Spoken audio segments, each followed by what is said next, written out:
Bonjour tout le monde. Donc, tout d'abord, je veux remercier le Collège national d'urologie et à sa tête, professeur Jardin, de m'avoir invité pour vous présenter la rétention aiguë d'urine. Donc, on va commencer par une introduction.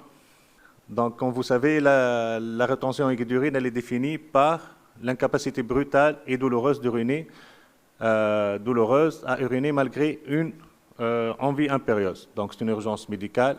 C'est une urgence thérapeutique qui nécessite le drainage vésical rapidement. Donc, c'est une urgence les plus fréquente. C'est une des urgences les plus fréquentes en neurologie et c'est une pathologie essentiellement de l'homme. Donc, dans 90%, elle intéresse le sexe masculin.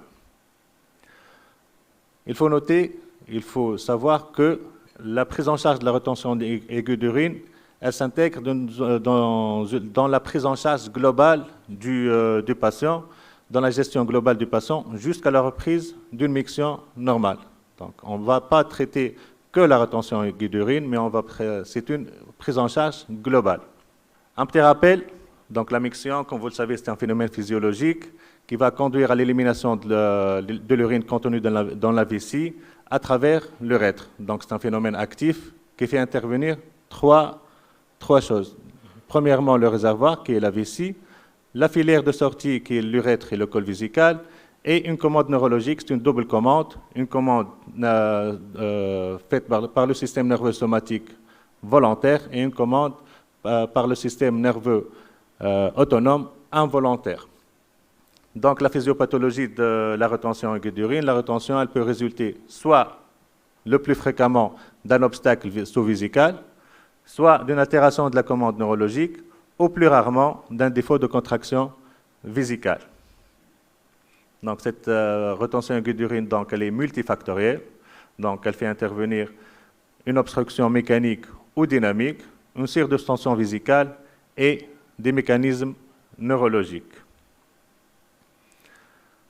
Maintenant, comment on fait le diagnostic clinique d'une rétention aiguë d'urine? Donc, le diagnostic, il est simple. Il est facile, c'est un diagnostic clinique. Le patient il se présente dans un état anxieux, agité aux urgences, avec une douleur suspubienne, avec des besoins douloureux, impérieux et permanents d'uriner, avec une absence de miction depuis quelques heures. À l'examen physique, bien sûr, on trouve le globe vésical. Donc, le globe vésical sous forme d'une voussure hypogastrique, bord convexe vers le haut, qui mate à la percussion, et qui est douloureuse. C'est un globe vésical qui est dur et la palpation et la percussion, ils augmentent le besoin d'uriner. On doit faire le toucher rectal qui est systématique, bien sûr, qui doit être répété après vidange de la vessie.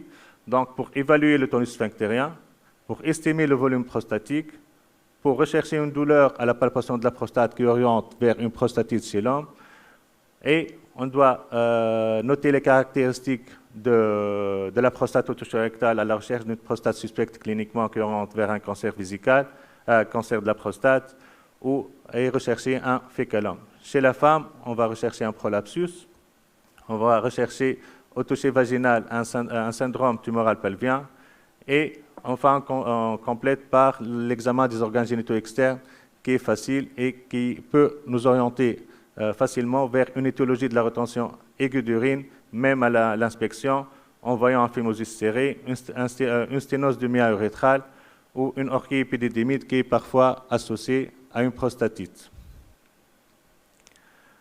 À la fin de cette phase de l'examen clinique, donc, il y a des formes cliniques particulières qu'il faut noter. On peut avoir une rétention aiguë d'urine fébrile, donc généralement secondaire à une prostatite chez l'homme, une rétention aiguë d'urine associée à une hématurie, une rétention sur un caillot sanguin, une rétention aiguë chez un patient obèse où le globe vésical peut ne pas être évident, et dans ce cas, on peut s'aider pour le diagnostic d'une échographie suspubienne, une échographie vésicale ou un bladder scan. On peut avoir aussi une rétention aiguë d'urine sans douleur chez un patient. C'est un patient inconscient, polytraumatisé, c'est les blessés médulaires, par exemple. Il y a deux diagnostics différenciés de la rétention aiguë d'urine. La première, c'est l'anurie. Donc, en cas d'anurie, on n'a pas de globe vésical, on n'a pas d'envie d'uriner et il n'y a pas de douleur hypogastrique. Le deuxième diagnostic différentiel, c'est la rétention chronique d'urine. Donc, en cas d'un obstacle chronique, on aura une rétention chronique d'urine et dans ce cas, le globe n'est pas dur, il est mou et n'est pas douloureux, il est indolore et le globe vésical en cas de rétention chronique d'urine, il s'associe à des fuites par regorgement. Donc maintenant, quels sont les examens complémentaires pour faire le diagnostic de rétention aiguë d'urine? Donc comme on a dit, le diagnostic de rétention aiguë d'urine, c'est un diagnostic clinique. Donc en urgence, aucun examen complémentaire n'est demandé pour faire le diagnostic. S'il y a un doute clinique, en cas d'un patient obèse, ou par exemple où le globe n'est pas évident, ou en cas de rétention aiguë d'urine sans douleur, ou en cas de confusion chez un patient âgé, on peut être amené à faire une échographie vésicale pour faire le diagnostic. On doit faire un bilan d'hémostase en cas d'indication à un drainage par un cathéter suspubien et une créatininémie pour évaluer la fonction rénale et un ionogramme sanguin. Maintenant, quelles sont les étiologies de la rétention aiguë d'urine? Donc, la première étiologie, il y a l'hyperplasie bénigne de la prostate et les autres étiologies. L'hyperplasie bénigne de la prostate, c'est l'étiologie la plus fréquente de rétention aiguë d'urine. Mais il y a d'autres diagnostics, comme la prostatite, comme le cancer de la prostate lorsqu'il est localement avancé, la sténose de l'urètre, le caillotage vésical. Il y a des étiologies neurologiques, il y a des causes médicamenteuses et d'autres étiologies comme le prolapsus génital chez la femme, un fécalome ou un phimosis serré. Donc, comment prendre en charge une rétention aiguë d'urine? Donc, comme on a dit, c'est une urgence thérapeutique. Donc, il faut impérativement drainer les urines rapidement, en urgence, avec des impératifs à respecter. Il faut systématiquement noter le volume contenu dans la vessie au moment de la rétention. Donc, un volume supérieur à 600 cc, c'est un facteur de mauvais pronostic. Il faut surveiller la diurèse horaire et pour prévenir le syndrome de levée d'obstacle et l'hémorragie à vacuo. Donc, il y a deux moyens pour drainer les urines, soit le sondage transurétral, soit le cathéter suspubien. Et le choix entre les deux moyens, il se fait au dépend en fonction de l'étiologie et des contre-indications de l'une ou l'autre technique. Donc, en cas de sondage transurétral, vous connaissez les contre-indications qui sont le traumatisme du bassin ou une suspicion de plaie urétrale. La prostatite et les sténoses de l'urètre ne sont pas des contre-indications absolues, mais sont des contre-indications relatives. Pour le cathéter suspubien, les contre-indications, comme vous le savez, sont l'absence de globe vésical évident, une tumeur de la vessie ou antécédent de tumeur vésicale, la prise d'anticoagulants et les troubles de l'hémostase. Concernant l'obésité, la chirurgie pelvie-abdominale ou un pontage vasculaire extra-abdominal ne sont pas des contre-indications absolues, mais en cas de ces trois situations, on peut faire le cathéter suspubien sous repérage échographique. Bien sûr, après drainage des urines, il faut surveiller le patient. Il faut systématiquement noter le volume drainé. Il faut surveiller essentiellement le patient pour dépister deux complications qui sont l'hémorragie à vacuo et le syndrome de levée d'obstacle. Donc l'hémorragie à vacuo, elle est secondaire à un afflux massif, brutal de sang dans la paroi vésicale en cas d'un drainage rapide, et d'où la nécessité de vider la vessie progressivement pour prévenir cette complication, donc à hauteur de 500 cc toutes les 15 minutes. Concernant le syndrome de levée d'obstacle, donc la physiopathologie elle est double, donc elle est secondaire à une tubulopathie fonctionnelle, donc le rein il sera incapable de concentrer les urines, associé au rôle osmotique de l'urée accumulée. Donc il est fréquent et important. Le syndrome de levée d'obstacle est plus fréquent et important lorsque l'obstacle a été complet et prolongé. Et son dépistage il est simple, il repose sur la surveillance horaire de la reprise de la diurèse et sa prise en charge elle est faite par une réhydratation intraveineuse indispensable en compensant les entrées aux sorties. Donc après avoir drainé les urines, on ne va pas laisser le patient à vie sous drainage vésical, donc il faut faire une épreuve de descendage. Cette épreuve de descendage, il y a une controverse. Quand est-ce qu'on va faire le délai de descendage, quand est-ce qu'on va faire le descendage, donc le délai. Il y a une controverse. Et les deux études les plus larges, qui ont inclus plus que 6 000, plus que 2 000 patients, ont montré qu'un drainage prolongé plus que 3 jours n'augmentait pas la possibilité de succès de descendage.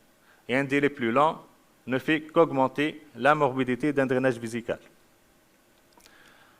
Ce descendage, donc, il doit être précédé par la prescription d'alpha-bloquants, comme le montre cette méta-analyse. C'est la plus récente qui a inclus 13 essais. Donc les alpha-bloquants, ils augmentent et a conclu que les alpha-bloquants augmentent les chances de sevrage de la sonde urinaire versus le placebo, que les inhibiteurs de la 5-alpha réductase n'ont pas de place avant le descendage et que l'intérêt de la combinaison d'un inhibiteur de la 5-alpha réductase associé à l'alpha-bloquant n'est pas démontré. Donc, comment faire le descendage? Le descendage ne consiste pas à enlever juste le cathé ou la sonde urinaire et à envoyer le patient à la consultation externe. Donc, l'épreuve de descendage, il consiste à enlever la sonde ou le cathé subbébien, surveiller le patient jusqu'à la première miction et mesurer le résidu post-mictionnel. Donc, ça va prendre une durée moyenne de 4 heures, d'à peu près 4 heures. C'est pourquoi l'instillation de sérum physiologique a été, dans la vessie avant le descendage, a été étudiée et avec 300 à 500 cc. Donc, cette méta-analyse, une revue systématique et méta-analyse, a montré que le groupe installation vésicale était associé à une diminution du délai de prise de décision et du temps de séjour du patient en milieu médical, mais aussi la perfusion vésicale était associée à une augmentation des chances de descendage. Quels sont les résultats du descendage? Donc, le taux de succès d'un premier descendage varie entre 40 et 60%. Et dans cette étude, donc c'est une étude multivariée, donc elle a étudié les facteurs de succès ou d'échec de l'autosondage et a conclu que une protrusion prostatique intravésicale de plus de 9 mm, un âge supérieur à 65 ans et un score symptomatique supérieur à 20, un volume prostatique supérieur à 56 ou un résidu post-mictionnel supérieur à 750 cc sont des facteurs d'échec de l'épreuve de sevrage de la sonde vésicale. Donc, quelle est la place de la chirurgie de désobstruction? Donc, la chirurgie, il faut noter que 50% des patients ayant eu une retention aiguë d'urine, avec une reprise mictionnelle sous alpha-bloquant, ils auront une chirurgie de désobstruction dans les 5 ans à venir. Ces deux études, ces deux méta-analyses, donc, étudiant la prise en charge de la rétention aiguë d'urine, ont conclu que la morbidité post-opératoire de la chirurgie immédiate, elle est beaucoup plus supérieure que la chirurgie différée. Et ces complications sont à type de complications infectieuses surtout. Donc, ils n'ont pas indiqué, et ils ont conclu que la chirurgie immédiate n'est pas recommandée dans ce cas. Maintenant, quelles sont les alternatives au sondage au demeure? Il y a deux alternatives, soit l'autosondage propre intermittent, soit le stent prostatique temporaire. Donc, les autosondages, dans cette récente étude, a été étudiée. Donc, cette étude, elle est parue en mars 2022. Ils ont conclu que les autosondages diminuent le risque d'infection, ils accélèrent la récupération d'une miction spontanée et ils ont un coût moindre que le sondage à demeure. Et que la mise en place d'un stent prostatique est une alternative qui nécessite d'autres évaluations. Donc, pour résumer, Cette méta-analyse, c'est la plus récente méta-analyse qui est parue en 2005. Et pour résumer résumant la prise en charge de la rétention aiguë d'urine, elle a conclu qu'ils ont privilégié le cathéter suspubien par rapport à la sonde vésicale, mais les études ici elles étaient très hétérogènes, que la durée de cathétérisme ne doit pas dépasser les 3 jours, que les alpha-bloquants doivent être prescrits avant l'épreuve de descendage, que la chirurgie de désobstruction ne doit pas être faite immédiatement, elle doit être faite en différé, et que les facteurs d'échec de l'épreuve de descendage sont une taille prostatique supérieure à 50 cc, un âge supérieur à 70 ans et un volume drainé supérieur à 1 litre et un haut score symptomatique. Donc, en conclusion, la rétention aiguë d'urine, c'est une urgence médicale et thérapeutique, que l'introduction d'un alpha-bloquant augmente les chances de sevrage de la sonde urinaire. La première épreuve de descendage doit être organisée dans les 48 à 72 heures, suivant la rétention aiguë d'urine, et qu'une chirurgie de désobstruction immédiate après rétention aiguë d'urine est associée à une augmentation de la mortalité. Merci beaucoup, professeur, pour cet exposé très exhaustif. Alors, est-ce qu'il y a des questions dans la salle? Alors, une question là-bas.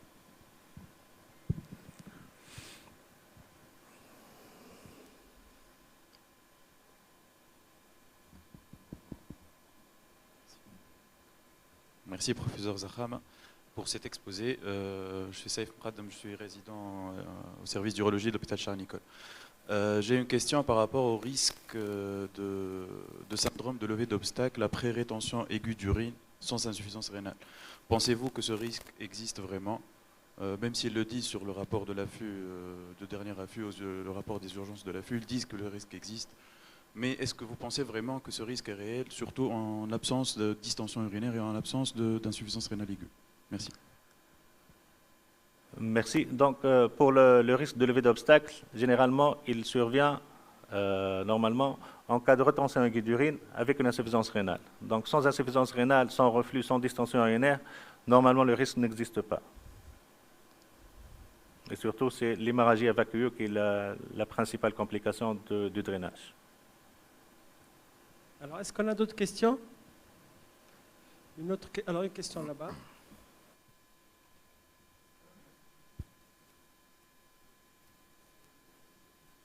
Merci, Dr Zahram, pour votre présentation. Aziz, première année, donc urologie. Ma question se porte sur donc, quand est-ce qu'on peut dire qu'il y a échec de mise en place d'une sonde urinaire? À quel point faut-il s'acharner à mettre une sonde urinaire? Et donc, quand est-ce qu'on peut dire que pour ce patient, le cathé suspubien s'impose? Dans le cas, bien sûr, où il n'y a aucune contre-indication. Normalement, pour le sondage urinaire, il ne faut pas forcer. On tente une seule fois.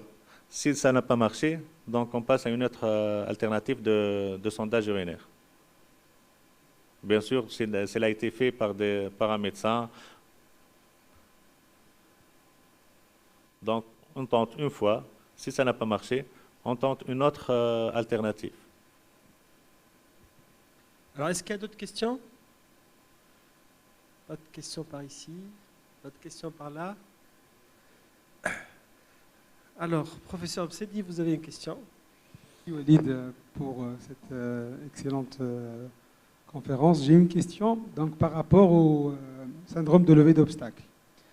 Quand on a un patient qui s'amène la nuit et on va mettre une sonde durant la garde, quels sont les facteurs prédictifs qui peuvent dire que ce patient pourrait faire un syndrome de levée d'obstacle? Quel patient on doit hospitaliser? Quel patient on peut avoir la conscience tranquille pour le laisser partir? Donc, les facteurs prédictifs, avant tout, il faut toujours faire une créatininémie pour évaluer la fonction rénale. Donc, si la fonction rénale est normale, il y a très peu de chances où, normalement, il n'y aura pas de syndrome de levée d'obstacle. Et bien sûr, il faut noter le volume urinaire contenu dans la vessie après le premier drainage. Donc, s'il est supérieur à 1 litre, donc on s'attend que le patient va faire un syndrome de levée d'obstacle. Donc, il a été décrit qu'un volume supérieur à 600 cc, donc c'est un facteur de mauvais pronostic.